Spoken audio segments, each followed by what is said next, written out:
Perkenalkan, nama saya Krisna Vida Fabiano, NBI 1311190259, kelas D, Universitas 17 Agustus 1945, Surabaya. Di sini saya akan menjelaskan tentang perwujudan hukum internasional. Ada beberapa istilah yang dipakai untuk menjelaskan hukum internasional publik.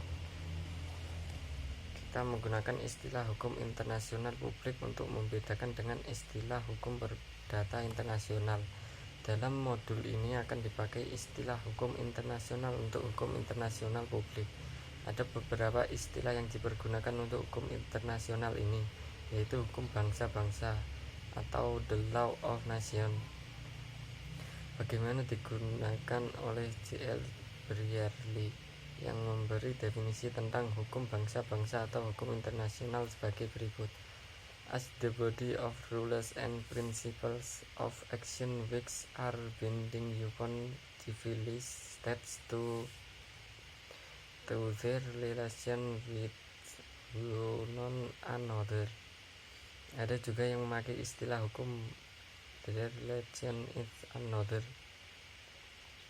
Ada juga yang memakai istilah hukum antar negara, hukum internasional publik atau public international law, common law of mankind. Jika dipakai istilah hukum antar bangsa, maka di sini seolah-olah hanya mempelajari hukum yang mengatur hubungan antar bangsa saja. Sedangkan kalau dipergunakan hukum antara negara, maka seolah-olah hukum internasional hanya mengatur hubungan antara negara saja. Kenyataannya hukum internasional tidak hanya mengatur hubungan antara negara saja, tetapi mengatur hubungan yang dilakukan antara negara dengan subjek hukum internasional, bukan negara. Misalkan hubungan antara negara dengan organisasi internasional, hubungan antara organisasi internasional yang satu dengan organisasi internasional yang lain, hubungan antara negara dengan tahta suci, hubungan antara negara dengan individu dalam hal yang khusus, misalkan hubungan antara negara dengan pengungsi.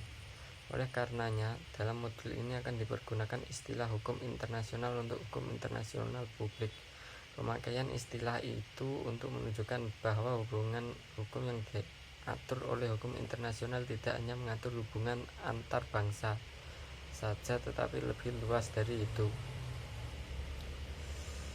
Pemakaian istilah ini lebih mendekati kenyataan dan sifat hubungan dan masalah yang menjadi objek bidang hukum ini, yang pada masa sekarang tidak hanya terbatas pada hukum antara bangsa-bangsa atau antara negara-negara saja. Selain itu, istilah hukum internasional sudah lazim dipakai, misalkan pada penulisan-penulisan di Indonesia seperti Ali Sastro Amit Jojo dalam bukunya Pengantar Hukum Internasional.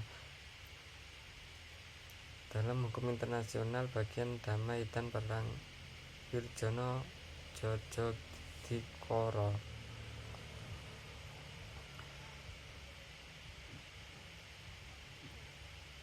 Dalam bentuk atau perwujudan dari hukum internasional, ada beberapa bentuk-bentuk perwujudan internasional, yaitu hukum internasional umum, universitas atau global, hukum internasional regional, hukum internasional khusus, hukum internasional pada masa kini dan yang akan datang, dan sebagainya.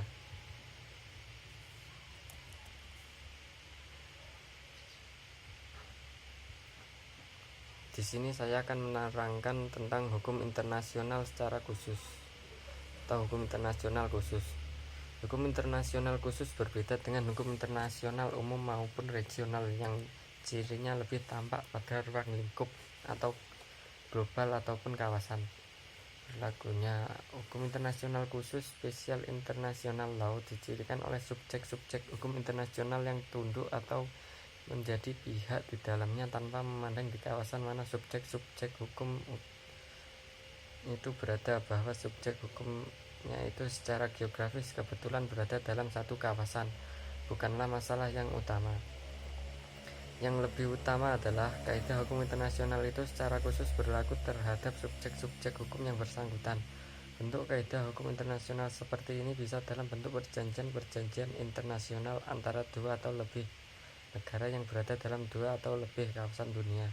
Misalnya perjanjian antara Indonesia dan Amerika Serikat tentang kerjasama ilmu pengetahuan dan teknologi, ataupun perjanjian internasional bilateral antara dua atau lebih negara dalam satu kawasan. Misalnya perjanjian antara Indonesia dan Malaysia tentang garis bawah wilayah kedua negara di Pulau Kalimantan, atau yang berbentuk hukum kebiasaan internasional yang khusus berlaku antara dua negara bertetangga. Misalnya sebuah negara tak berpantai atau landlocked state yang kapal-kapalnya secara tradisional berlayar menuju ke laut dengan melalui sungai yang mengalir melalui negara pantai di depannya, tanpa pernah dihalangi oleh negara pantai yang wilayah atau aliran sungai dari negara pantai bersangkutan. Hal ini berlangsung dengan aman secara turun-temurun.